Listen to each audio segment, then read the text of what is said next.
ಈ ಉತ್ತರ ದಿಕ್ಕಲ್ಲಿ ವೆಂಟಿಲೇಷನ್ ಬರದಿರುವಂತ ರೀತಿಯಲ್ಲಿ ಇಟ್ಕೊಂಡಿದ್ರೆ ಆದಾಯ ಕಡಿಮೆ ಆಗುತ್ತೆ. ಯಾರೆಲ್ಲ ಸೌತ್ ಈಸ್ಟ್ ಯುಟಿಲಿಟಿ ಮಾಡಿದ್ದೀರಾ, ಯಾರೆಲ್ಲ ಸೌತ್ ಈಸ್ಟ್ ಟಾಯ್ಲೆಟ್ ಮಾಡಿದ್ದೀರಾ, ಮನೆಗೆ ಹೋದ್ಮೇಲೆ ನಿಮಗೆ ಮೆಡಿಕಲ್ ಪ್ರಾಬ್ಲಮ್ ಜಾಸ್ತಿ ಆಗಿರುತ್ತೆ. ನೈಋತ್ಯಕ್ಕೆ ಟ್ರೈನ್ ಆಗುತ್ತೆ, ಸಾಲಕ್ಕೆ ಸಾಲ ಇನ್ಯಾರ ಹತ್ರನೋ 5,000 ಇಸ್ಕೊಂಡು ಅದರ ಬಡ್ಡಿಗೆ ಸ್ವಲ್ಪ ಕೊಟ್ಬಿಟ್ಟು ನಿಮ್ಮ ಮೇಂಟೆನೆನ್ಸ್ ಸ್ವಲ್ಪ ಮಾಡ್ಕೊಂಡ್ರಿ, ಮತ್ತೆ ಅಲ್ಲಿ ಡಬಲ್ ಅದು 5,000 ಆಯ್ತು.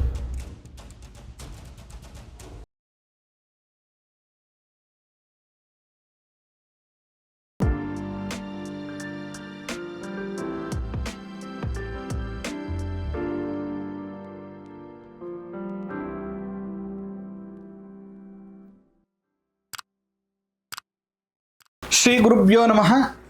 ಮಾಯಕಾರ ಪ್ರಭುವೇ ನಮಃ. ಗಣೇಶ ದೇವಿ ವಾಗ್ದೇವಿ ಮಮ ವಾಕ್ಯ ಸಿದ್ಧಿ ಕುರು ಸ್ವಹ. ಓಂ ನಮೋ ಭಗವತಿ ಚಾಮುಂಡೇಶ್ವರಿ ಮಲಯಾಳ ಸ್ವರೂಪಿಣಿ ಸರ್ವಸಿದ್ಧಿಕಾರಿಣಿ ಸತ್ಯಂ ಬ್ರೂಹಿ ಸ್ವಹ. ಆರಾಧ್ಯ ದೈವನಾಗಿರುವಂತಹ ಮಲೆ ಮಾದೇಶ್ವರರನ್ನು ಮನದಲ್ಲಿ ನೆನೆಯುತ್ತಾ ವಿದ್ಯಾಗುರುಗಳ ತಂದೆ ತಾಯಿಯ ಪಾದಾರವಿಂದಗಳಿಗೆ ನಮಸ್ಕಾರವನ್ನು ಮಾಡ್ತಾ ಜಗದ್ಗುರು ಪಂಚಾಚಾರ್ಯರನ್ನು ಬಸವಾದಿ ಶರಣರನ್ನ ಮನದಲ್ಲಿ ನೆನೆಯುತ್ತಾ ನನ್ನೆಲ್ಲ ಪ್ರೀತಿಯ ವಾಸ್ತುವಿಜ್ಞಾನ ಯೂಟ್ಯೂಬ್ ವಾಹಿನಿ ವೀಕ್ಷಕ ಬಂಧುಗಳಿಗೆ ನಿಮ್ಮ ಮುಗುರು ಮದ್ದು ದೀಕ್ಷಿತ್ ಮಾಡುವಂಥ ನಮಸ್ಕಾರಗಳು. ಹೇಗಿದ್ದೀರಿ? ಚೆನ್ನಾಗಿದ್ದೀರಿ ಅಂತ ನಾನು ಭಾವಿಸ್ತೀನಿ. ನನ್ನೆಲ್ಲ ಪ್ರೀತಿಯ ಬ್ರದರ್ ಆ್ಯಂಡ್ ಸಿಸ್ಟರ್ ನಮಸ್ಕಾರ. ನಿಮ್ಮ ಮನೆ ಬೇರೆ ಇಲ್ಲ, ನಮ್ಮ ಮನೆ ಬೇರೆ ಇಲ್ಲ. ಮ್ಯಾಕ್ಸಿಮಮ್ ನಿಮ್ಮ ಜೊತೆಗೆ ನಾನು ಇರ್ತೀನಿ. ತುಂಬ ತಲೆ ಕೆಡಿಸ್ಕೋಬೇಡಿ. ಸಣ್ಣ ಪುಟ್ಟ ದೋಷಗಳು ತಲೆ ಕೆಡಿಸ್ಕೋಬೇಡಿ. ಮೇಜರಾಗಿ ವಾಸ್ತು ಕಟ್ಟುವಾಗ ಗಮನದಲ್ಲಿ ಇಟ್ಕೊಳ್ಳಿ. ಏನೇ ಇದ್ರೂ ಸಾಲ್ವ್ ಮಾಡೋಣ, ಟೆನ್ಷನ್ ಬೇಡ. ಇರುತ್ತೆ, ನಮಗೂ ಒಂದು ಮನೆ ಕಟ್ಟುವಾಗ ಒಂದಷ್ಟು ಆಸೆಗಳಿರುತ್ತೆ, ಹಿಂಗೆ ಬರಬೇಕು, ಹೀಗೆ ಇರಬೇಕು ಅಂತ. ಪ್ಲಸ್ ಸ್ವಲ್ಪ ಗಾಳಿ ಬೆಳಕು ವೆಂಟಿಲೇಷನ್ ಇದೆಲ್ಲವನ್ನು ಕೂಡ ಸ್ವಲ್ಪ ಸರಿಯಾದ ಕ್ರಮದಲ್ಲಿ ನೀವು ನೋಡಿಕೊಂಡು ಗೃಹ ನಿರ್ಮಾಣವನ್ನು ಮಾಡಿ. ಇವತ್ತಿನ ಸಂಚಿಕೆಯಲ್ಲಿ ಒಂದಷ್ಟು ವಿಚಾರಗಳನ್ನು ತಿಳಿಸ್ತೀನಿ. ಅದಕ್ಕಿಂತ ಮುಂಚೆ ಇನ್ನೂ ಚಾನಲ್ ಸಬ್ಸ್ಕ್ರೈಬ್ ಆಗಿಲ್ಲ ಅಂದರೆ ಸಬ್ಸ್ಕ್ರೈಬ್ ಮಾಡಿ, ಮರಿಬೇಡಿ. ಅದ್ರ ಜೊತೆಗಿದೆ ಮಾರ್ಚ್ ಎಂಡ್ ಕೊನೆಯಲ್ಲಿ ಮಕ್ಕಳಿಗೆಲ್ಲ ಎಕ್ಸಾಮ್ಸ್ ಆದಮೇಲೆ ಮನೆ ಕಟ್ತಾ ಇರೋರಿಗೆ, ಮನೆ ಕಟ್ಟಬೇಕು ಅಂತ ಇರುವಂಥವ್ರಿಗೆ, ಅದರ ಜೊತೆಗೆ ತುಂಬ ಜನ ಒಂದೊಂದು ಹೇಳ್ತಾರಪ್ಪ ನಾನೇ ಕರೆಕ್ಟಾಗಿ ವಾಸ್ತು ತಿಳ್ಕೊಬೇಕು ಅನ್ನುವಂಥವ್ರು, ಇಂಜಿನಿಯರ್ಸು, ಆರ್ಕಿಟೆಕ್ಟು, ಇಂಟೀರಿಯರ್ ಡಿಸೈನರ್ಸು ಮತ್ತು ಓದ್ತಾ ಇರುವಂಥವ್ರು ಎಲ್ಲರಿಗೂ ಕೂಡ 2 ದಿನದ ತರಗತಿಯನ್ನು ಮಾಡ್ತಾ ಇದ್ದೇನೆ. ಎಲ್ಲರೂ ಕೂಡ ಅಡ್ಮಿಷನ್ ಆಗಿ ಅಂತ ಹೇಳ್ತಾ, ಹಣ ಯಾರ ಮನೆಯಲ್ಲಿ ಉಳಿಯೋದಿಲ್ಲ, ಯಾರ ಮನೆಯಲ್ಲಿ ಸಾಲ ಜಾಸ್ತಿ ಆಗ್ತದೆ, ಫೈನಾನ್ಷಿಯಲಿ ಸ್ಟ್ರಗಲ್ಸ್ ಎಲ್ಲಾಗುತ್ತೆ ಅನ್ನುವಂಥ ಒಂದೊಂದೇ ವಿಚಾರಗಳನ್ನು ಇವತ್ತಿನ ಸಂಚಿಕೆಯಲ್ಲಿ ನಾನು ತಿಳಿಸ್ತಾ ಹೋಗ್ತೇನೆ.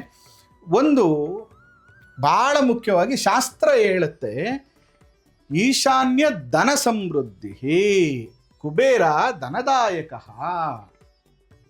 ಶಾಸ್ತ್ರನೇ ಹೇಳ್ಬಿಡ್ತು, ಈಶಾನ್ಯ ಧನ ಸಮೃದ್ಧಿ ಕುಬೇರ ಧನದಾಯಕ ಅಂತ ಹೇಳ್ತು. ಅಂದರೆ ಈಶಾನ್ಯ ಮೂಲೆಯಿಂದನೇ ನನಗೆ ಫೈನಾನ್ಷಿಯಲಿ ಫ್ಲೋ ಚೆನ್ನಾಗಾಗುವಂಥದ್ದು. ಕಾಸ್ಮಿಕ್ ರೇಸು ಎಷ್ಟು ಚೆನ್ನಾಗಿ ನಮ್ಮ ಮನೆಗೆ ಬರುತ್ತೋ, ಎಷ್ಟು ಚಂದ ಗಾಳಿ ಬೆಳಕು ನಮ್ಗೆ ಆ ಕಡೆಯಿಂದ ಬರುತ್ತೋ ಅಷ್ಟು ಚೆನ್ನಾಗಿ ಫೈನಾನ್ಷಿಯಲಿ ಇಂಪ್ರೂವ್ಮೆಂಟ್ ಆಗ್ತೀವಿ. ಯಾಕಂದರೆ ಅದನ್ನು ದೈವ ಮೂಲೆ ಅಂತ ಕರಿತೀವಿ, ದೈವಾನುಗ್ರಹ, ಅದೃಷ್ಟ ಅಂತ ಏನು ಕರಿತೀವಿ, ಲಕ್ ಅಂತ ಏನು ಕರಿತೀವಿ. ನನ್ನ ಪರಿಶ್ರಮದ ಜೊತೆಗೆ ಒಂದಷ್ಟು ಲಕ್ ಆ್ಯಡ್ ಆದರೆ ಈಸಿಯಾಗಿ ನಮಗೆ ಅನುಕೂಲಗಳು ಪ್ರಾಪ್ತಿ ಆಗ್ತದೆ. ನೋಡಿ, ಇನ್ನೊಂದು ಭಾಳ ಮುಖ್ಯವಾಗಿ, ಯಾರು ಈಶಾನ್ಯದಲ್ಲಿ ನೋಡಿ, ಎಕ್ಸಾಂಪಲ್ ಈಶಾನ್ಯನ ಜಾಗನೇ ಬಿಟ್ಟಿರಲ್ಲ, ಅದು ಈ ಸಂಪನ್ನು ತಗೊಂಡು ಬಂದ್ಬಿಟ್ಟು ಮನೆ ಒಳಗಡೆ ಅರ್ಧ, ಮನೆಯಿಂದ ಅರ್ಧ ಆಚೆ, ಈ ಥರ ಸಂಪನ್ನು ಮಾಡಿಬಿಡುವಂಥದ್ದು. ಜೊತೆಗೆ ಇಲ್ಲಿ ಟಾಯ್ಲೆಟ್ ಇಟ್ಬಿಡುವಂಥದ್ದು, ಸ್ನಾನಗೃಹ ಇಟ್ಬಿಡುವಂಥದ್ದು. ಈಶಾನ್ಯದಿಂದ ಆಚೆಗೆ ತಗೊಂಡು ಹೋಗ್ಬಿಟ್ಟು ಒಂದು ದೇವ್ರ ಮನೆಯನ್ನು ಆಚೆಗೆ ಹಾಕ್ಬಿಡುವಂಥದ್ದು. ಇಲ್ಲಿರುತ್ತೆ ನಂದು ಜಾಗ ಬೇಕು ಅಂದ್ಬಿಟ್ಟು ಮೇಯ್ನು ಅಲ್ಲಿಂದ ಆಚೆಗೆ ತಗೊಂಡು ಹೋಗ್ಬಿಟ್ಟು ದೇವ್ರ ಮನೆಯನ್ನು ಹಾಕ್ಬಿಡುವಂಥದ್ದು. ಈಶಾನ್ಯ ಬಿಟ್ಟು 3-4 ಪೊಸಿಷನಲ್ಲಿ ಡೋರ್ ಇಟ್ಕೊಂಡಿರುವಂಥದ್ದು, ಅಥವಾ ಇಲ್ಲಿ 2ನೇ ಭಾಗದಲ್ಲಿ ಡೋರ್ ಇಟ್ಕೊಂಡಿರುವಂಥದ್ದು. ಇವೆಲ್ಲ ಪ್ರಾಬ್ಲಮ್ ಏನಂದರೆ ದುಡ್ಡೇ ಬರಲ್ಲ.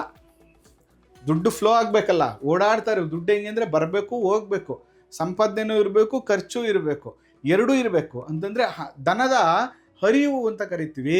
ಈ ಥರ ಪ್ರಾಬ್ಲಮ್ ಮಾಡ್ಕೊಂಡ ತಕ್ಷಣ ಇಲ್ಲಿ ಧನದ ಹರಿವು ನಿಂತೋಗ್ಬಿಡುತ್ತೆ. ಏನೆಲ್ಲ ಕಷ್ಟಪಡ್ತಾ ಇದ್ದೀವಿ ಗುರುಗಳೇ, ವರ್ಕ್ ಮಾಡ್ತಾ ಇದ್ದೀವಿ, ಕೆಲಸ ಮಾಡ್ತಾ ಇದ್ದೀವಿ, ಆದರೆ ದುಡ್ಡೇ ಬರ್ತಾ ಇಲ್ಲ ನಮಗೆ. ಆದರೆ ಟೈಮ್ ಕರೆಕ್ಟಾಗಿ ಬರ್ತಾ ಇಲ್ಲ. ಸ್ಯಾಲ್ರಿ 2-3 ತಿಂಗಳಿಗೆ ಒಂದು ಸಾರಿ ಆಗುತ್ತೆ, ಅಥವಾ ನಾನು ಕೊಟ್ಟಿರುವಂಥ ಪೇಮೆಂಟ್ಗಳು ಲೇಟ್ ಮಾಡ್ತಾ ಇದೆ, ನನ್ನ ವ್ಯವಹಾರದಲ್ಲಿ ಕೊಟ್ಟಿರುವಂಥದ್ದು ಕರೆಕ್ಟ್ ಟೈಮಿಗೆ ಬರ್ತಾ ಇಲ್ಲ, ಫ್ಲೋ ಸರಿಯಾಗಿ ಆಗ್ತಿಲ್ಲ. ಅದಕ್ಕೇನಾಗ್ತಾ ಇದೆ, ಇಲ್ಲಿ ಸಾಲ ಜಾಸ್ತಿ ಆಗ್ತಾ ಇದೆ ನಮಗೆ ಅನ್ನುವಂಥದ್ದು. ಅದರ ಜೊತೆಗೆ ಉತ್ತರ ದಿಕ್ಕು ಧನ ಸಮೃದ್ಧಿ ಅಂತ, ಇಟ್ ಈಸ್ ಎ ಬಿಸ್ನೆಸ್. ಬುಧನ ದಿಕ್ಕಿದು ಕುಬೇರ, ಮತ್ತೆ ಬುಧ ಬಿಸ್ನೆಸ್. ಇಲ್ಲಿ ಪ್ರಾಬ್ಲಮ್ ಏನಾಗ್ತಾ ಇದೆ, ನೀವು ದುಡಿತಾ ಇಲ್ಲ ಅಂತಾನೂ ನಾನು ಹೇಳ್ತಾ ಇಲ್ಲ, ನೀವು ಸಂಪಾದನೆ ಮಾಡಲ್ಲ ಅಂತಾನೂ ನಾನು ಹೇಳ್ತಿಲ್ಲ, ಎಲ್ಲನೂ ನೀವು ಮಾಡ್ತಾ ಇದ್ದೀರಾ. ಆದರೆ ಆದಾಯ ಕಡಿಮೆ, ನೀವು ಆಗ್ತಾ ಇರುವಂಥ ಎಫರ್ಟ್ಗೆ ಅಥವಾ ನಿಮಗಿರುವಂತಹ ಮಂತ್ಲಿ ಕಮಿಟ್ಮೆಂಟ್ಸ್ಗೆ ನಿಮಗೆ ಬರ್ತಾ ಇರುವಂತಹ ಆದಾಯ ಸಾಕಾಗ್ತಾ ಇಲ್ಲ. ಇಲ್ಲೇನು ಮಾಡಿದ್ದೀರಾ, ಯಾವುದೋ ಮಣ್ಣಿನ ಫಾಟ್ಗಳನ್ನ ತಗೊಂಡು ಬಂದು ಉತ್ತರ ದಿಕ್ಕಲ್ಲಿ ಇಟ್ಟಿದ್ದೀರಾ. ಅದರ ಫಾಟ್ಗಳಿದ್ರೆ ಫಸ್ಟ್ ಅದನ್ನು ತೆಗೀರಿ. ಅದ್ರ ಜೊತೆಗೆ ಮನೇಲಿರುವಂಥ ಅನೇಕ ಉಪಯೋಗಿಸ್ತಿರುವಂಥ ವಸ್ತುಗಳನ್ನು ಖಾಲಿ ಜಾಗ ಇದೆ ಅಂದ್ಬಿಟ್ಟು ಆ ಕಾರ್ನರಲ್ಲಿ ಹಾಕಿರುವಂಥದ್ದು. ಈ ಉತ್ತರ ದಿಕ್ಕಲ್ಲಿ ಟಿ ವಿ ಇಟ್ಕೋಬಿಡಿ ಅಂತ ನಾನು ಹೇಳಲ್ಲ, ಬಟ್ ಇಲ್ಲೆಲ್ಲೂ ಒಂದೂ ಕಿಟಕಿಗಳನ್ನು ಕೊಡದೆ ಬರೀ ಇಲ್ಲಿ ಟಿ ವಿ ಇಟ್ಕೊಂಡು ಇಲ್ಲಿ ಗಾಳಿ ಬೆಳಕೆ ಬರದಿರುವಂಥ ರೀತಿಯಲ್ಲಿ, ವೆಂಟಿಲೇಷನ್ನೇ ಬರದಿರುವಂಥ ರೀತಿಯಲ್ಲಿ ಇಟ್ಕೊಂಡಿದ್ರೆ ನಿಮಗೆ ಬ್ಲಾಕ್ ಆಗುತ್ತೆ, ಆದಾಯ ಕಡಿಮೆ ಆಗುತ್ತೆ. ನೀವೇನು ಮಾಡಿ, ಈ ಥರ ಇದ್ದಾಗ ಪ್ರಾಬ್ಲಮ್ಸು, ಕೊನೆ ಪಕ್ಷ ಇಲ್ಲೊಂದು ಚಿಕ್ಕ ಮಿರರ್ ಇಡಿ, ಅಥವಾ ಒಂದು ಎನರ್ಜಿ ಪ್ಲೇಟ್ ಅಂತ ಸಿಗುತ್ತೆ, ಪಿರಮಿಡ್ ಎನರ್ಜಿ ಪ್ಲೇಟ್ ಅಂತ. It is very good. ಅದೊಂದು ಕಿಟಕಿಯಿಂದ ಬರುವಂಥ ಎನರ್ಜಿ ಇಲ್ಲದೆ ಇದ್ದಾಗ ನಾವು ಎನರ್ಜಿ ಪ್ಲೇಟನ್ನು ಇಟ್ಟಾಗ ಅಲ್ಲೊಂದು ಎನರ್ಜಿ ಫ್ಲೋ ಆಗುತ್ತೆ, ಸ್ವಲ್ಪ ದುಡ್ಡು ಕಾಸು ಆದಾಯ ಮೂಲ ಸ್ವಲ್ಪ ಜಾಸ್ತಿ ಆಗುತ್ತೆ. ಅದ್ರ ಜೊತೆಗೆ ಅದು ಆಗಲಿಲ್ಲ ಅಂತಂದರೆ, ಸದ್ಯಕ್ಕೆ ನಮ್ಗೆ ಏನೂ ಮಾಡೋಕ್ಕಾಗ್ತಿಲ್ಲ ಅಂದರೆ ಒಂದು ಲೋಟ ತಗೊಳ್ಳಿ ತಾಮ್ರದ್ದು. ಆ ತಾಮ್ರದ ಲೋಟ ತೊಗೊಂಡು ಅದಕ್ಕೆ ನೀರು ತುಂಬಿಟ್ಟು ಒಂದಷ್ಟು ತುಳಸಿ ಎಲೆಗಳನ್ನೆಲ್ಲ ಹಾಕ್ಬಿಟ್ಟು ಎಕ್ಸಾಕ್ಟ್ ನಾರ್ತಲ್ಲಿ ಇಡಿ. ಸ್ವಲ್ಪ ಆದಾಯ ಮೂಲ ಜಾಸ್ತಿ ಆಗುತ್ತೆ, ಸ್ವಲ್ಪ ಫೈನಾನ್ಷಿಯಲಿ ಇಂಪ್ರೂವ್ಮೆಂಟ್ ಆಗಲಿಕ್ಕೆ ಪ್ರಾರಂಭ ಆಗುತ್ತೆ ವ್ಯಾವಹಾರಿಕವಾಗಿ. ಬೇಕಾದ್ರೆ ಇದನ್ನು ಅಬ್ಸರ್ವ್ ಮಾಡಿ, ಪ್ರತಿದಿನ ಬೆಳಿಗ್ಗೆ ಸೂರ್ಯೋದಯ ಟೈಮಲ್ಲಿ ಅಲ್ಲಿ ಒಂದು ತಾಮ್ರದ ಲೋಟದಲ್ಲಿ ನೀರನ್ನು ಇಟ್ಬಿಟ್ಟು ಪ್ರತಿನಿತ್ಯ ಬೆಳಿಗ್ಗೆ ಅದನ್ನು ಗಿಡಕ್ಕೆ ಹಾಕಿ ಮತ್ತೆ ಚೇಂಜ್ ಮಾಡಿ. ಇದನ್ನು 48 ಡೇಸ್ ರೆಗ್ಯುಲರಾಗಿ ಇಡಿ, ಏನು ಪ್ರಾಬ್ಲಮ್ಸ್ ಇಲ್ಲ, ಬಟ್ ಒಂದು 48 ಡೇಸ್ ನೀವು ನೋಡಿ ಚೇಂಜಸ್ ಕಾಣ್ತೀರ ನೀವು. ಸೇಮ್ ಅದೇ ಥರ ಬ್ರಹ್ಮಸ್ಥಾನ ವೆರಿ ಇಂಪಾರ್ಟೆಂಟ್. ಬ್ರಹ್ಮಸ್ಥಾನ ಯಾವಾಗಲೂ ಏನಂದರೆ ಕಾಲಮ್ ಬರಬಾರ್ದು, ಅಥವಾ ರೂಮಿನ ಗೋಡೆಗಳು ಬರಬಾರ್ದು, ಬೀಮ್ ಬರಬಾರ್ದು, ಅಥವಾ ಹಳ್ಳ ಬರಬಾರ್ದು. ಈ ಥರ ಏನಾದ್ರು ಬಂದ ತಕ್ಷಣ ಏನಾಗ್ಬಿಡುತ್ತೆ ಅಂದರೆ ಒತ್ತಡ, ಪ್ರೆಷರ್ ತಡ್ಕೊಳಕ್ಕಾಗ್ತಾ ಇಲ್ಲ ನಿಮಗೆ. ಈ ಕಡೆ ಫೀಸ್ ಕಟ್ಟಬೇಕು, ಆ ಕಡೆ ಯಾವುದೋ ಬಿಸ್ನೆಸ್ಸಿಗೆ ಪೇಮೆಂಟ್ ಮಾಡಬೇಕು, ಮನೆದೇನೋ ಬಾಡಿಗೆ ಕಟ್ಟಬೇಕು, ಓವರ್ ಕಮಿಟ್ಮೆಂಟ್ ಆಗಿಬಿಟ್ಟಿದೆ. ಇನ್ನು ಮನೆಗೂ ಹೇಳೋಕ್ಕಾಗ್ತಿಲ್ಲ, ಫ್ರೆಂಡ್ಸ್ಗಳಿಗೂ ಹೇಳೋಕ್ಕಾಗ್ತಿಲ್ಲ, ಯಾವುದಕ್ಕೂ ಇನ್ವೆಸ್ಟ್ಮೆಂಟ್ ಮಾಡಿಬಿಟ್ಟಿದ್ದೀನ. ಯಾವಾಗಲೂ ನಾವೇನು ಹೇಳ್ತೀವಿ ಅಂದರೆ, ಬ್ರಹ್ಮಸ್ಥಾನ ಯಾವಾಗ ನೆಗೆಟಿವಿಟಿ ಆಗ್ತದೋ ಮೆಂಟಲಿ ಪ್ರೆಷರ್ ಜಾಸ್ತಿ ಆಗ್ತದೆ. ಅದಕ್ಕೆ ಯಾವಾಗಲೂ ಕೂಡ ಮೆಂಟಲಿ ಪ್ರೆಷರ್ ರಿಲ್ಯಾಕ್ಸ್ ಆಗೋಗಿದೆ, ಆರ್ಥಿಕ ಒತ್ತಡ ಜಾಸ್ತಿ ಆಗ್ತಾ ಇದೆ, ಇದರಿಂದ ಕೂಡ ನಿಮಗೆ ಸಾಲ ಜಾಸ್ತಿ ಆಗ್ತಾ ಇದೆ ಅಂದರೆ ನೀವೇನು ಮಾಡಿ ಅಂದರೆ ಬ್ರಹ್ಮಸ್ಥಾನದಲ್ಲಿ ಒಂದು ಪಿರಮಿಡ್ ಹಾಕಿ. ಫಸ್ಟ್ ಯಾವಾಗ ಬ್ರಹ್ಮಸ್ಥಾನ ಓಪನ್ ಆಗುತ್ತೋ ಆವಾಗ ಸ್ವಲ್ಪ ಒತ್ತಡ, ಮೆಂಟಲಿ ಪ್ರೆಷರ್, ಕಾಮ್ನೆಸ್, ಮೊದಲು ತಲೆ, ಹೊಟ್ಟೆ ಈ ಭಾಗಗಳೆಲ್ಲ ಸ್ವಲ್ಪ ಆರಾಮಾಗಿರಬೇಕು. ಯಾಕಂದರೆ ನೀವು ನೋಡಿ, ಸಾಮಾನ್ಯ ತುಂಬ ಹೊಟ್ಟೆ ಹಸಿದ ತಕ್ಷಣ ಹೊಟ್ಟೆ ಏನು ಮಾಡುತ್ತೆ, ಮಿದಳಿಗೆ ಹೇಳುತ್ತೆ, ಅಯ್ಯ ನನಗೆ ಹೊಟ್ಟೆ ಹಸಿತಾ ಇದೆ ಅಂತ. ಹೊಟ್ಟೆ ಹಸಿ ಅಂತ ಅದು ಹೇಳಿದ ತಕ್ಷಣ ತಲೆನೋವು ಬರೋಕ್ಕೆ ಶುರುವಾಗುತ್ತೆ. ಅಂದರೆ ಅದರ ಅರ್ಥ ಏನಂದರೆ ನನಗೆ ಹೊಟ್ಟೆ ಹಸಿತಾ ಇದೆ, ಊಟಕ್ಕೆ ಹಾಕು ಅಂತ. ಹಂಗೆ ಯಾವಾಗ ಇಲ್ಲಿ ಪ್ರಾಬ್ಲಮ್ ಆಗುತ್ತೋ, ಇಲ್ಲಿ ತಲೆ, ಈಶಾನ್ಯ ಮೂಲೆ ತಲೆ, ಇಲ್ಲಿ ಪ್ರೆಷರ್ ಶುರುವಾಗುತ್ತೆ. ಅದಕ್ಕೆ ನಾನು ಯಾವಾಗಲೂ ಏನು ಹೇಳ್ತೀನಿ ಅಂತಂದರೆ, ಒತ್ತಡವನ್ನು ಜಾಸ್ತಿ ಮಾಡ್ಕೋಬಾರ್ದು. ಅಂದರೆ ನೀವು ಬ್ರಹ್ಮಸ್ಥಾನದಲ್ಲಿ ಯಾವುದೇ ಸ್ಟೇರ್ ಕೇಸ್ಗಳು ಬರೆದಿರುವಂಥ ರೀತಿ ನೋಡ್ಕೊಳ್ಳಿ, ದೇವ್ರ ಮನೆ ಬರೆದಿರುವಂಥ ರೀತಿ ನೋಡ್ಕೊಳ್ಳಿ, ಕಾಲಮ್ ಬರೆದಿರುವಂಥ ರೀತಿ ನೋಡ್ಕೊಳ್ಳಿ, ಅಲ್ಲಿ ನೀರಿಗೆ ಸಂಬಂಧಪಟ್ಟಂತಹ ಯಾವುದು ಹಳ್ಳ ಬರೆದಿರುವಂಥ ರೀತಿಯಲ್ಲಿ ನೀವು ನೋಡ್ಕೊಳ್ಳಿ. ಪ್ಲಸ್ ಭಾಳ ಮುಖ್ಯವಾಗಿ ಏನಂತಂದರೆ ಪ್ರೆಷರ್ ಪಾಯಿಂಟ್ ಅಂತ ಕರಿತೀವಿ, ವಾಲು, ಬೀಮು ಇವೆಲ್ಲ ಇದೆಯಾ ಒಂಚೂರು ಅಬ್ಸರ್ವ್ ಮಾಡಿಕೊಂಡ್ರೆ ಆ ನೆಗೆಟಿವ್ಸ್ ಎಲ್ಲ ಕಮ್ಮಿ ಆಗುತ್ತೆ. ನೆಕ್ಸ್ಟ್ ಬಂದು ಸೌತ್ ಈಸ್ಟ್. ನನಗೆ ತುಂಬ ಇಷ್ಟ ಆಗಿರುವಂಥ ದಿಕ್ಕು, ಎಲ್ಲರೂ ಜಾಸ್ತಿ ಕಾಲ ಕಳೆಯುವಂಥ ದಿಕ್ಕು, ಹೆಚ್ಚು ಸಮಸ್ಯೆಗಳನ್ನು ಮಾಡಿಕೊಡುವಂಥ ದಿಕ್ಕು. ಯಾವಾಗ ಸೌತ್ ಈಸ್ಟ್ ಅಂದ ತಕ್ಷಣವೇ ಶುಕ್ರ, ಯಾವಾಗ ಲಕ್ಷ್ಮಿ ನಿಮಗೆ ಪ್ರಾಬ್ಲಮ್ ಕೊಡ್ತಾಳೆ ಅಂತಂದರೆ ಸೌತ್ ಈಸ್ಟನ್ನು ಕೆಡಿಸ್ದಾಗ.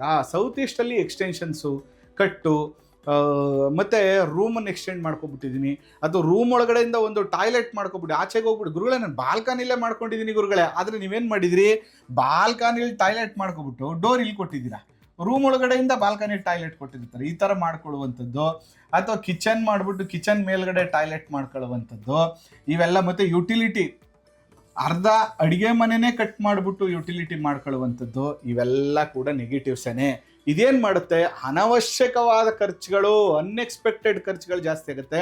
Especially medical issues. ನಾನು ಚಾಲೆಂಜ್ ಮಾಡ್ತೀನಿ, ನೀವು ಯಾರೆಲ್ಲ ಸೌತ್ ಈಸ್ಟ್ ಯುಟಿಲಿಟಿ ಮಾಡಿದ್ದೀರಾ, ಯಾರೆಲ್ಲ ಸೌತ್ ಈಸ್ಟು ಟಾಯ್ಲೆಟ್ ಮಾಡಿದ್ದೀರಾ, ಯಾರು ಸೌತ್ ಈಸ್ಟನ್ನು ಅರ್ಧ ಕಟ್ ಮಾಡಿಬಿಟ್ಟು ನೀವು ಯುಟಿಲಿಟಿ ಮಾಡ್ಕೊಂಡಿದ್ದೀರಾ, ನೀವೆಲ್ಲ ಅಬ್ಸರ್ವ್ ಮಾಡಿ ನೋಡಿ. ಆ ಮನೆಗೆ ಹೋದ್ಮೇಲೆ ನಿಮಗೆ ಮೆಡಿಕಲ್ ಪ್ರಾಬ್ಲಮ್ ಜಾಸ್ತಿ ಆಗಿರುತ್ತೆ, ಮಾತ್ರೆ ತಗೊಳ್ಳೋದು ಜಾಸ್ತಿ ಆಗಿರುತ್ತೆ. ನಿಮಗೆ ಯಾವುದೋ ಒಂದು ಚಿಕ್ಕ ಮನೇಲಿ ಚೆನ್ನಾಗಿರ್ತೀರ, ಒಂದೇ ಒಂದು ಬಾತ್ರೂಮು, ಆರಾಮಾಗಿ ಎಂಜಾಯ್ ಮಾಡ್ಕೊಂಡು ಖುಷಿಯಾಗಿ ಫ್ಯಾಮಿಲಿ ಇರ್ತೀರಿ. ಇಲ್ಲಿ ಎಲ್ಲ ರೂಮ್ಗಳಿಗೂ ಒಂದೊಂದು ಟಾಯ್ಲೆಟ್, ಎಲ್ಲ ರೂಮ್ಗೂ ಒಂದೊಂದು ಸ್ನಾನದ ಮನೆ. ಅಯ್ಯೋ, ಸೌತ್ ಈಸ್ಟಲ್ಲಂತೂ ಬೇಕಲೇಬೇಕು ಅನ್ನುವಂಥ ರೀತಿಯಲ್ಲಿ ಮಾಡ್ಕೊಂಡಿರ್ತೀರಿ. ಆ ಮನೆಗೆ ಹೋದ್ಮೇಲೆ ಖುಷಿಯಾಗಿರೋದಕ್ಕಿಂತ ಹೆಚ್ಚಾಗಿ ಮೆಡಿಕಲ್ ಇಶ್ಯೂಸ್ ಜಾಸ್ತಿ ಆಗಿರುತ್ತೆ.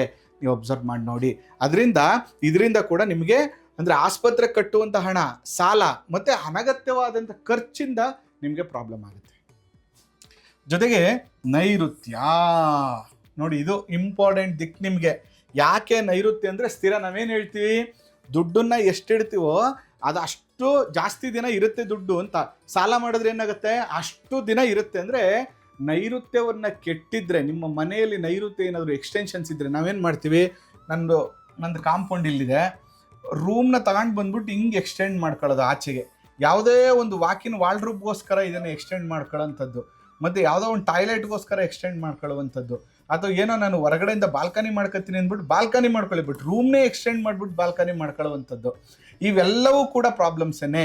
ಬಟ್ ನೀವು ಇಲ್ಲಿ ಮೇನ್ ವಾಲ್ ಇದ್ದಾಗ ನಿಮಗೆ ಬಾಲ್ಕನಿ ಪ್ರಾಬ್ಲಮ್ಸ್ ಇಲ್ಲ. ಆದರೆ ನನ್ನ ರೂಮನ್ನೇ ಆಚೆಗೆ ತಗೊಂಡು ಹೋಗಬಾರ್ದು. ಈ ಥರ ನೀವೇನಾದರೂ ಮಾಡಿದ್ರಿ ಅಂತಂದರೆ ಬ್ಯಾಡ್ ಹ್ಯಾಬಿಟ್ಸ್ ಶುರುವಾಗುತ್ತೆ. ಸಾಲ ಮಾಡಿಸ್ತಾರೆ ನಿಮ್ಮ ಕೈಲಿ ನಿಮ್ಮ ಸ್ನೇಹಿತರು, ಒಂದಷ್ಟು ಜನ ಸಿಗ್ತಾರೆ, ಅಣ್ಣ ಇದಕ್ಕೊಂದು ಮಾಡಿಬಿಡೋಣ ಅದಕ್ಕೊಂದು ಮಾಡೋಣ. ಮತ್ತು ಇಡನ್ ಸಾಲಗಳು, ಮನೆಯಲ್ಲಿ ಹೆಂಡ್ತಿಗೆ ಹೇಳ್ದೆ ಗಂಡನಿಗೆ ಹೇಳ್ದೆ ಸಾಲಗಳು ಮಾಡುವಂಥದ್ದು, ಮತ್ತು ಆ ಸಾಲ ತೀರಲ್ಲ. ನೈಋತ್ಯಕ್ಕೆ ಟ್ರೈನ್ ಆಗುತ್ತೆ, ಸಾಲಕ್ಕೆ ಸಾಲ. ನೋಡಿ, ಯಾರ ಹತ್ರನೂ ಒಂದು 5,000 ದುಡ್ಡು ಇಸ್ಕೊಂಡಿರ್ತೀರಿ, ಮಂತ್ಲಿ ಬಂದ್ಬಿಡುತ್ತೆ, ಆ ಮಂತ್ಲಿ ಸಾಲ ತೀರ್ಸೋಕ್ಕಾಗಲ್ಲ, ಮಂತ್ಲಿ ಕಮಿಟ್ಮೆಂಟ್ ಬಂದ್ಬಿಡುತ್ತೆ. ಇನ್ಯಾರ ಹತ್ರನೂ 5,000 ಇಸ್ಕೊಂಡು ಅದರ ಬಡ್ಡಿಗೆ ಸ್ವಲ್ಪ ಕೊಟ್ಬಿಟ್ಟು ನಿಮ್ಮ ಮೇಂಟೆನೆನ್ಸ್ ಸ್ವಲ್ಪ ಮಾಡ್ಕೊಂಡ್ರಿ, ಮತ್ತೆ ಅಲ್ಲಿ ಡಬಲ್, ಅದು 5ಕ್ಕೆ 10,000 ಆಯಿತು, ಪುನಃ ಅದಕ್ಕೊಂದು 10,000 ತೀರ್ಸೋಕೆ ಇನ್ನೊಬ್ಬರ ಹತ್ರ 20,000 ಇಸ್ಕೊಳ್ಳುವಂಥದ್ದು. ಹಿಂಗೆ ಮಾಡಿ ಮಾಡಿ ಮಾಡಿ ಲಕ್ಷಾಂತರ ರೂಪಾಯಿ ಆಗ್ಬಿಟ್ಟಿರುತ್ತೆ. ಅದರಿಂದ ನೈಋತ್ಯ ದೋಷ ಬಂದ ತಕ್ಷಣವೇ ರಾವು ನಿಮ್ಗೇನು ಮಾಡ್ತಾರೆ ಅಂದರೆ ಸಾಲವನ್ನು ಬೇಗ ತೀರ್ಸಕ್ಕೆ ಬಿಡೋದೇ ಇಲ್ಲ. ಯಾರ ಮನೆಯಲ್ಲಿ ನೈಋತ್ಯದ ದೋಷ ಇರ್ತದೋ, ಎಕ್ಸ್ಟೆನ್ಷನ್ಸ್ ಇರುತ್ತೋ, ಕಟ್ಟಿರುತ್ತೋ, ನೀರಿನ ಎಲಿಮೆಂಟ್ಸ್ಗಳನ್ನು ನೀವು ಜಾಸ್ತಿ ಇಟ್ಟಿರ್ತೀರೋ ಆ ಜಾಗದಲ್ಲಿ, ಅದ್ರ ಜೊತೆಗೆ ಎಕ್ಸ್ಟೆನ್ಷನ್ಸು ಕಟ್ ಮಾಡಿರ್ತೀರೋ, ಇವು ಮತ್ತು ಟಾಯ್ಲೆಟ್ ಇಟ್ಟಿರ್ತೀರೋ, ನೀವು ಇಂಥ ಜಾಗದಲ್ಲಿ ಬೇಗ ಸಾಲ ತೀರ್ಸೋಕ್ಕಾಗಲ್ಲ. ಅದಕ್ಕೋಸ್ಕರ ನೀವು ಅದಕ್ಕೆ ಪರಿಹಾರಗಳನ್ನು ಮಾಡ್ಕೋಬೇಕಾಗುತ್ತೆ. ಅಕಸ್ಮಾತ್ ಏನಾದ್ರೂ ಇಲ್ಲಿ ಟಾಯ್ಲೆಟ್ ಮಾಡಿದರೆ ಸದ್ಯಕ್ಕೆ ತಾತ್ಕಾಲಿಕವಾಗಿ ಒಂದು ಯೆಲ್ಲೋ ಕಲರ್ ಲೈಟ್ ಹಾಕ್ಕೊಂಡಿರಿ, ಅಥವಾ ಎಕ್ಸ್ಟೆನ್ಷನ್ಸು ಕಟ್ಟಿದ್ದರೆ ಅದಕ್ಕೊಂದು ಪೈರಾ ಬ್ಯಾಂಡ್ ಹಾಕ್ಕೊಳ್ಳಿ ಎಮರ್ಜೆನ್ಸಿಗೆ. ಅದರಿಂದ ಈ ದಿಕ್ಕುಗಳನ್ನು ನೋಡ್ಕೋಬೇಕು ನೀವು, ಯಾವ್ಯಾವ ದಿಕ್ಕು ಯಾವ್ಯಾವುದನ್ನು ಪ್ರಾಬ್ಲಮ್ ಕೊಡುತ್ತೆ ಅಂತ. ಇಷ್ಟು ದಿಕ್ಕುಗಳು ನಿಮಗೆ ಸಾಲವನ್ನು ಜಾಸ್ತಿ ಮಾಡುವಂಥ ದಿಕ್ಕು. ಈ ದಿಕ್ಕುಗಳು ಚೆನ್ನಾಗಿದ್ರೆ, ಈಶಾನ್ಯ ಚೆನ್ನಾಗಿದೆ, ಉತ್ತರ ಚೆನ್ನಾಗಿದೆ, ಬ್ರಹ್ಮಸ್ಥಾನ ನೀಟಾಗಿದೆ, ಸೌತ್ ಈಸ್ಟು ಸೌತ್ ವೆಸ್ಟ್ ಚೆನ್ನಾಗಿದೆ ಅಂದರೆ ಅವ್ರು ನಮ್ಮ ಹತ್ರಕ್ಕೆ ಬರೋದೇ ಇಲ್ಲ. ಅವ್ರಿಗೆ ಸಾಲ ಅಂತ ಇದ್ರೂ ಏನು ಮಾಡಿರ್ತಾರೆ, ಅದಕ್ಕೆ ಮೀರಿದ ಆದಾಯ ಚೆನ್ನಾಗಿರುತ್ತೆ, ಫೈನಾನ್ಷಿಯಲಿ ಗ್ರೋತ್ ಆಗ್ತಿರ್ತಾರೆ. ಅದಕ್ಕೆ ನಾನು ಯಾವಾಗಲೂ ಹೇಳ್ತೀನಿ, ತುಂಬ ಪ್ರಾಬ್ಲಮಲ್ಲಿ ನೀವು ಸಿಕ್ಕಾಕೊಬಿಟ್ಟಿದ್ದೀರಾ, ಒಂದೇ ಒಂದು ಕೆಲಸ ಮಾಡಿ, ಫಸ್ಟ್ ಫ್ಲೋರ್ ಮನೆಗೆ ಬಾಡಿಗೆಗೆ ಹೋಗಿ 1 ವರ್ಷ 2 ವರ್ಷ, ಉತ್ತರ ಪೂರ್ವದಲ್ಲಿ ದೊಡ್ಡ ಕಿಟಕಿಗಳಿರಬೇಕು ಅಂಥ ಮನೆಗೆ 2 ವರ್ಷ ಹೋಗ್ಬಿಟ್ಟು ನೀವು ವಾಸ ಮಾಡಿ. ನಿಮ್ಮ ಮನೆಯ ಪ್ರಾಬ್ಲಮ್ ಸಾಲ್ವ್ ಆಗಲಿಲ್ಲ, ಸಾಲ ಕಮ್ಮಿ ಆಗಲಿಲ್ಲ, ಸೋರ್ಸ್ ಆಫ್ ಇನ್ಕಮ್ ನಿಮಗೆ ಜನ್ರೇಟ್ ಆಗಲಿಲ್ಲ ಅಂದರೆ ಕೇಳಿ, ಖಂಡಿತ ಆಗುತ್ತೆ. ಅದರಿಂದ ವಾಸ್ತು ಅನ್ನುವಂಥದ್ದು 3,500 ರೂಲ್ ಇರುತ್ತೆ. ಒಂದೇ ಒಂದು ಮನೆಯಲ್ಲಿ 3,500 ರೂಲ್ಸ್ ಇರುತ್ತೆ. ಅದರಿಂದ ತುಂಬ ಟೆನ್ಷನ್ ತೊಗೋಬೇಡಿ. ಮನೆ ಕಟ್ಟುವ ಆರಂಭದಲ್ಲಿ ನೀವು ಕರೆಕ್ಷನ್ಸ್ಗಳನ್ನು ಮಾಡ್ಕೊಳ್ಳಿ, 100% ಒಳ್ಳೆಯದಾಗುತ್ತೆ. ಜೊತೆಗೆ ಇನ್ನೊಂದೇನಾಗುತ್ತೆ ಅಂತಂದರೆ, ಗುರುಗಳೇ ನಾ ಕೈ ಕುಯ್ಕೊಬಿಟ್ಟಿದ್ದೀನಿ ಅಂತಂದಾಗ ಬ್ಯಾಂಡೇಜ್ ಹಾಕೋಬೋದು ಹೊರತು ಕಂಪ್ಲೀಟಾಗಿ ಸರಿ ಮಾಡ್ಕೊಳಕ್ಕೆ ಹೋಗೋದಿಲ್ಲ. ಅದಕ್ಕೆ ನಾನು ಯಾವಾಗಲೂ ಏನು ಹೇಳ್ತೀನಿ ಅಂತಂದರೆ, ಸಮಸ್ಯೆಗಳು ಬರೋಕ್ಕಿಂತ ಮುಂಚೆನೇ ಪರಿಹಾರ ಮಾಡ್ಕೊಳ್ಳಿ. ಅವಶ್ಯಕತೆಗಳು ಬೇಕು, ಆದರೆ ಅವಶ್ಯಕತೆಗಳಿಗೋಸ್ಕರ ಕಂಪ್ಲೀಟಾಗಿ ವಾಸ್ತುವನ್ನೇ ಕೆಡಿಸ್ಕೊಳ್ಳುವಂಥದ್ದು ಬೇಡ. ಅದ್ರ ಜೊತೆಗೆ ನೋಡಿ, ಯಾವಾಗ್ಲೂ ಇಲ್ಲೇನೋ ಒಂದು ಗಾಳಿ ಬೆಳಕೆ ಬರೆದಿರುವಂಥ ಒಂದು ರೂಮ್ ಕಟ್ಟಿಬಿಡುವಂಥದ್ದು ಈಶಾನ್ಯದಲ್ಲಿ, ಅಥವಾ ಸೌತ್ ಈಸ್ಟಲ್ಲಿ ತುಂಬ ದೊಡ್ಡದಾಗಿ ಹೋಮ್ ಥಿಯೇಟ್ರ್ ಮಾಡ್ಕೊಳ್ಳಿ. Home theatre it is very good, ಮಾಡ್ಕೊಳ್ಳಿ. ಸೌತ್ ಈಸ್ಟಲ್ಲಿ ಹೋಮ್ ಥಿಯೇಟ್ರ್ ಒಳ್ಳೆಯದು. ಆದರೆ ನೀವು ಯಾವಾಗ ಸೌತ್ ಈಸ್ಟಲ್ಲಿ ಹೋಮ್ ಥಿಯೇಟ್ರನ್ನ ಯೂಸ್ ಮಾಡೋದಿಲ್ವೋ, ಆಗ ಗಾಳಿ ವೆಂಟಿಲೇಷನ್ ಸ್ಪೇಸ್, ಕ್ರಾಸ್ ವೆಂಟಿಲೇಷನ್ ಒಂಚೂರು ಮಾಡಿರಬೇಕು. ನೀವು ಯೂಸ್ ಮಾಡದಿದ್ದಾಗ ಅದರೊಳಗಡೆಗೆ ಸ್ವಲ್ಪ ಪ್ರಾಣಶಕ್ತಿ ಬರಬೇಕು. ನೀವು ನೋಡುವಂಥ ಸಂದರ್ಭದಲ್ಲಿ ಕ್ಲೋಸ್ ಮಾಡ್ಕೊಳ್ಳಿ. ಅದರಿಂದ ನೀವು ಯಾವುದೇ ಮೂಲೆಯಲ್ಲಿ ಒಳಗಡೆಗೆ ಗಾಳಿ ಬೆಳಕು ಬರೆದಿರುವಂಥ ರೀತಿಯಲ್ಲಿ ನೋಡಿಕೊಂಡ್ರೆ ಆ ದಿಕ್ಕು ನಿಮ್ಮನ್ನು ದಿಕ್ತಪ್ಪಿಸುತ್ತೆ, ಜೀವನವನ್ನು ದಿಕ್ತಪ್ಪಿಸುತ್ತೆ ಅಂತ ಹೇಳ್ತಾ ಈ ಸಂಚಿಕೆಯನ್ನು ಮುಗಿಸ್ತಾ ಇದ್ದೇನೆ. ನಿಮ್ಗಿಷ್ಟ ಆಗಿದ್ದರೆ ಕಾಮೆಂಟ್ ಮಾಡಿ. ಮುಂದಿನ ಸಂಚಿಕೆಯಲ್ಲಿ ಇನ್ನೊಂದು ಅದ್ಭುತವಾದಂಥ ವಿಷಯಗಳ ಜೊತೆ, ವಾಸ್ತು ವಿಷಯಗಳ ಜೊತೆ ಬರ್ತೀನಿ. ನನಗಂತೂ ಯಾವ ಬೇಸರನೂ ಇಲ್ಲ. ನಾನು ಕಲ್ತಿರೋ ಎಲ್ಲ ವಿಷಯಗಳನ್ನು ನಿಮಗೆ ಶೇರ್ ಮಾಡ್ತೀನಿ. ಕಲಿಯಕ್ಕೆ ನೀವು ರೆಡಿ ಇರಬೇಕಷ್ಟೇ. ನಿಮ್ಮ ಮನೆಯ ಸಮೃದ್ಧಿಯೇ ನಮ್ಮ ಸಂತೋಷ. ನೀವೇ ಕಲೀರಿ, ನೀವೇ ವಾಸ್ತುತಜ್ಞರಾಗಿ, ಜೊತೆ ನಿಮ್ಮ ಮನೆಯನ್ನು ನೀವೇ ಸರಿಪಡಿಸ್ಕೊಳ್ಳಿ ಅಂತ ಹೇಳ್ತಾ, ಆ ಮಲೆಮಹದೇಶ್ವರರ ಅನುಗ್ರಹ ಸದಾ ಇರಲಿ. ನಿಮಗೂ ವಾಸ್ತು ಕಲಿಬೇಕು ಅಂದರೆ, ಇದೇ ಮಾರ್ಚ್ ಎಂಡಲ್ಲಿ 2 ದಿನದ ಕ್ಲಾಸ್ ಮಾಡ್ತಾ ಇದ್ದೀನಿ ಅಡ್ಮಿಷನ್ ಆಗಿ. ಜೊತೆಗೆ ನಿಮಗೂ ವಾಸ್ತುಗೆ ಸಂಬಂಧಪಟ್ಟಂತೆ ಯಾವುದೇ ಸಲಹೆಗಳು ಬೇಕು ಅಂದರೂ ಭೇಟಿ ಮಾಡಿ. ನಮಸ್ಕಾರ.